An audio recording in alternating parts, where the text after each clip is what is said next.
है कि भारत का वो ऐसा कौन सा राज्य है जिसको भाषा को आधार करके बनाया गया था। क्या आपको पता है कि दुनिया की सबसे बड़ी किचन भारत में है, लेकिन क्या आप जानते हैं कि ये जगह कहाँ पर है? क्या आपको पता है कि सिमलपाल नेशनल पार्क में ऐसी कौन सी चीज है जो पूरे दुनिया भर में कहीं पर भी देखने को नहीं मिलता है?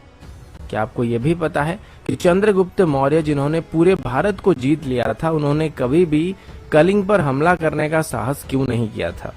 आज की वीडियो में हम ऐसे ही 10 मजेदार फैक्ट के बारे में बात करने वाले हैं, जो कि भारत की एक ऐसी राज्य के बारे में है जिसको मेन स्ट्रीम मीडिया तभी कवर करती है जब वहां पर बाढ़ आ जाती है, साइक्लोन आ जाता है या फिर कोई प्राकृतिक विपदा आ जाता है। लेकिन दूसरे तरफ इस राज्य के इतिहास को अगर आप गौर से देखेंगे तो आपको एक बहुत ही पुरानी और उन्नत सभ्यता देखने को मिलेगा। साथ ही इसकी प्राकृतिक सौंदर्य आपको यहाँ पर बार बार आने के लिए मजबूर भी कर सकता है। जी हाँ, मैं उड़ीसा की बात कर रहा हूँ और आज मैं अपने राज्य से जुड़े हुए 10 मजेदार और जानकारी से भरे हुए फैक्ट आप सभी को बताने जा रहा हूँ। फैक्ट नंबर 1, भारत के इतिहास में उड़ीसा ऐसा पहला राज्य था जिसको भाषा को आधार करके बनाया गया था। उड़ीसा में भाषा की जो आंदोलन शुरू हुआ था वो 1895 से शुरू हो गया था और इसे उत्कल गौरव मधुसूदन दास जी के नेतृत्व में आगे बढ़ाया जा रहा था।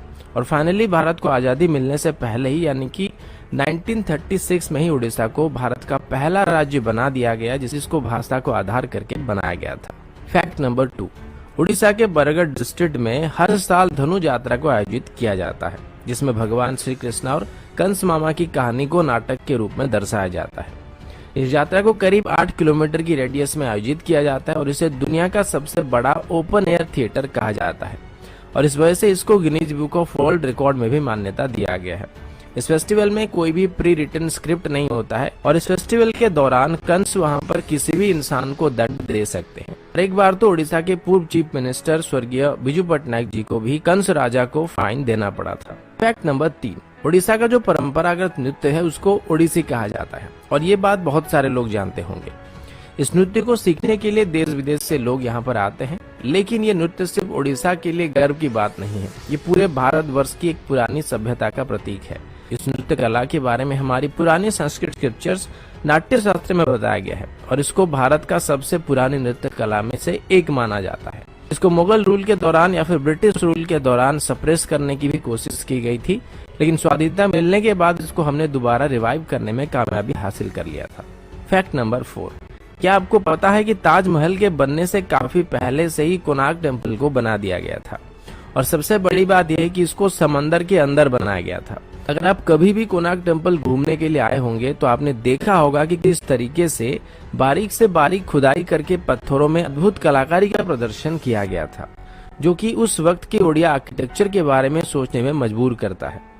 इसके बारे में इतने ज्यादा अद्भुत और अनसुनी फैक्ट है जिसको लेके एक पूरी वीडियो बनाई जा सकती है। वैसे अभी आपको जो कोणार्क टेम्पल देखने को मिलता है वो सिर्फ इसका आधा हिस्सा है और जो मेन मंदिर था वो टूट चुका है। इतिहास में कई बार मुस्लिम इन्वेडर्स के द्वारा इसको लूटा गया था और इसको तोड़ने की कोशिश की गई थी और इसी दौरान शायद वो मंदिर टूट गया था। फैक्ट नंबर 5, क्या आपको पता है कि एशिया का सबसे बड़ा विलेज उड़ीसा में है? इस गांव का नाम भुवन है और ये ढेंकानाल डिस्ट्रिक्ट में पड़ता है।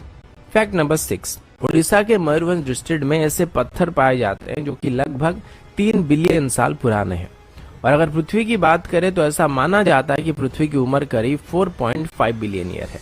फैक्ट नंबर 7, चंद्रगुप्त मौर्य जिन्होंने पूरे इंडियन सबकॉन्टिनेंट के ऊपर जीत हासिल कर लिया था, उन्होंने 60 सालों तक कलिंग पर हमला करने की हिम्मत नहीं की थी, जबकि कलिंग यानी कि एंसेंट उड़ीसा मगध की राजधानी से ज्यादा दूर नहीं था। फिर चंद्रगुप्त मौर्य की पोते राजा अशोक ने कलिंग पर हमला किया था। इसमें मगध के पास लगभग 4 से 6 लाख सैनिक थे, जबकि कलिंग के पास 60,000 सैनिक थे। जाहिर सी बात थी कि कलिंग की हार निश्चित थी, पर फिर भी मगध के 1 लाख के आसपास सैनिक मारे गए थे। कलिंग के सैनिकों के अलावा बच्चे, बूढ़े और औरतें भी उस जंग में शामिल हुए थे और ये इतनी भयंकर लड़ाई थी जिसने क्रूर राजा अशोक के मन को बदलने के लिए मजबूर कर दिया था और उसके बाद उन्होंने बौद्ध धर्म अपनाकर उसके प्रचार और प्रसार करने का काम किया था। अगर आप कभी भी उड़ीसा आते हैं तो आपको धौलीगिरी देखने को मिलेगा। ठीक इसी के किनारे एक नदी है जिसका नाम दया नदी है और इसी नदी के किनारे वो जंग लड़ी गई थी और ऐसा बताया जाता है कि उस वक्त उस नदी का पानी खून की वजह से लाल रंग का हो गया था। फैक्ट नंबर 8, उड़ीसा में अभी 62 अलग अलग ट्राइबल ग्रुप्स है और उनमें से हर एक की कल्चरल ट्रेडिशन एक दूसरे से अलग होती है।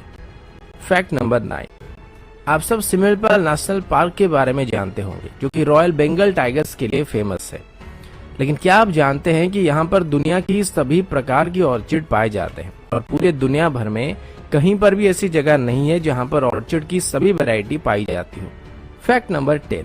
अब उड़ीसा की फैक्ट के बारे में बात चल रही है तो जगन्नाथ धाम पुरी के बिना ये वीडियो पूरा नहीं हो सकता। इसको 4 धामों में से एक कहा जाता है और हर एक हिंदू अपने जीवन काल के दौरान यहाँ पर एक बार जरूर आना चाहता है। यहाँ पर हर रोज हजारों लाखों लोग आते हैं और जगन्नाथ टेम्पल का जो किचन है उसको दुनिया का सबसे बड़ा किचन कहा जाता है। यहाँ पर 200 चूल्हे और करीब 400 कुक यहाँ पर रोज खाना बनाते हैं। यहाँ पर खाना बनाते वक्त 7 मटकों को एक के ऊपर एक करके रखा जाता है और सबसे पहले ऊपर वाले मटके का खाना तैयार होता है और सबसे अंत में नीचे वाले मटके का खाना तैयार होता है, जो कि चूल्हे के ऊपर बैठा होता है। औसतन यहाँ पर हर रोज 10,000 लोग खाना खाते हैं, लेकिन मंदिर में जो खाना बनाया जाता है उसकी क्वांटिटी साल भर सेम रहती है। लेकिन मजे की बात तो ये है कि यहाँ पर खाना कभी भी वेस्ट नहीं होता है और उसी खाने को कुछ हजार लोगों को परसा जा सकता है और 20 लाख लोगों को भी परसा जा सकता है। दोस्तों, ये थी उड़ीसा के बारे में कुछ मजेदार फैक्ट को लेके एक छोटी सी वीडियो।